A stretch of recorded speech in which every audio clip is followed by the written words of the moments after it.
ബാലഭാസ്കറുടെ ഭാര്യ കഴിഞ്ഞ ദിവസം ഒരു ചാനലിൽ അപകടത്തെക്കുറിച്ച് സംസാരിച്ചിരുന്നു.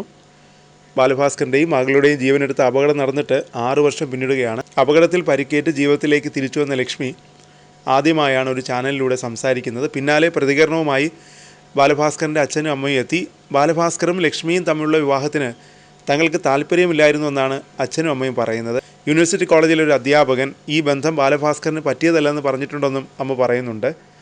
മറ്റ് പലരും ഈ ബന്ധത്തിൽ നിന്ന് പിന്മാറണമെന്ന് പറഞ്ഞിട്ടുണ്ടെന്നും അമ്മ പറയുന്നു. എന്തൊക്കെയുണ്ടെങ്കിലും തൻ്റെ മകന് പറ്റിയതല്ലെങ്കിൽ തനിക്ക് സമ്മതിക്കാൻ പറ്റില്ലല്ലോ എന്നാണ് അമ്മ പറയുന്നത്. വിവാഹശേഷം ബാലഭാസ്കറിനെയും ഭാര്യയെയും കുടുംബം പിന്തുണച്ചിട്ടുണ്ടെന്നും അച്ഛനും അമ്മയും പറയുന്നു. ഇരുവർക്കും താമസിക്കാൻ ആദ്യം വീടെടുത്ത് കൊടുത്തത് അച്ഛനായിരുന്നു. മാത്രമല്ല, വിവാഹം കഴിഞ്ഞ് ആദ്യം പോയത് അച്ഛൻ്റെ അനിയൻ്റെ എറണാകുളത്തെ വീട്ടിലേക്കാണെന്നും അവിടെ ഒരു കുറവും വന്നിട്ടില്ലെന്നും അമ്മ പറഞ്ഞു.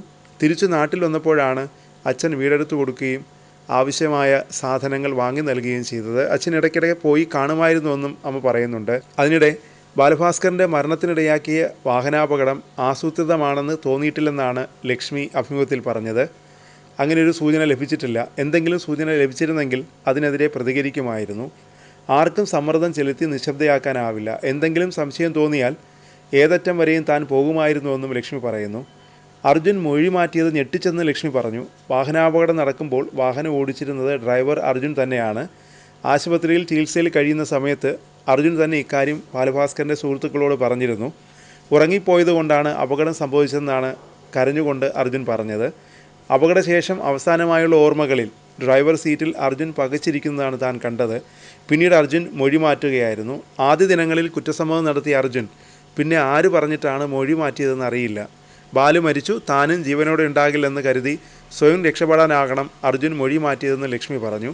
ആരുടെയും സമ്മർദ്ദത്തിലല്ല തൃശ്ശൂരിൽ നിന്ന് യാത്ര പുറപ്പെട്ടത്. ക്ഷേത്രദർശനം കഴിഞ്ഞ് മടങ്ങാൻ നേരത്തെ തീരുമാനിച്ചിരുന്നു. അദ്ദേഹത്തിന് പിറ്റേന്ന് ചെയ്യാനുള്ള കാര്യങ്ങൾ കണക്കിലെടുത്താണ് യാത്ര പുറപ്പെട്ടത്. കാർ ആരും ആക്രമിച്ചിട്ടില്ല. അപകടശേഷവും ബാലഭാസ്കർ സുഹൃത്തുക്കളോടും ഡോക്ടറോടും സംസാരിച്ചിരുന്നു. അർജുൻ ഉറങ്ങിപ്പോയെന്നാണ് ബാലഭാസ്കറും പറഞ്ഞത്. എൻ്റെ ആത്മാർത്ഥതയെ ചോദ്യം ചെയ്യുന്നത് മനുഷ്യത്വരഹിതമാണ്. ബാലഭാസ്കറിനെതിരെയുള്ള സോഷ്യൽ ബുള്ളിയിങ് വളരെയധികം വിഷമിപ്പിച്ചു. ബാലഭാസ്കറിൻ്റെ മരണത്തിൽ മാതാപിതാക്കൾ സംശയം ഉന്നയിക്കുന്നതും അന്വേഷണം ആവശ്യപ്പെടുന്നതും അവരുടെ അവകാശമാണ്. വിവാഹം കഴിഞ്ഞത് മുതൽ ബാലഭാസ്കറിൻ്റെ വീട്ടുകാരുമായി അകൽച്ചയിലായിരുന്നു. പ്രണയിച്ച് വിവാഹം കഴിച്ചതുകൊണ്ട് ബാലഭാസ്കറിൻ്റെ വീട്ടുകാർ എന്നെ അംഗീകരിച്ചിരുന്നില്ല. ഒരു തവണ വീട്ടിൽ കൊണ്ടുപോയിട്ടുണ്ട്. അപകടശേഷം ഒരു തവണ വന്ന് കണ്ടിരുന്നു, പിന്നെ മിണ്ടിയിട്ടില്ല. ബാലഭാസ്കറിനും കുഞ്ഞിനു വേണ്ടി തനിക്കിനി ആകെ ചെയ്യാനുള്ളത് സത്യസന്ധമായ മൊഴി കൊടുക്കുക എന്നത് മാത്രമാണ്. അത് താൻ ചെയ്യും, ലക്ഷ്മി പറഞ്ഞു. ഇതുവരെയുള്ള അന്വേഷണത്തിൽ തനിക്ക് വിശ്വാസമുണ്ടെന്നും ലക്ഷ്മി പറഞ്ഞിരുന്നു.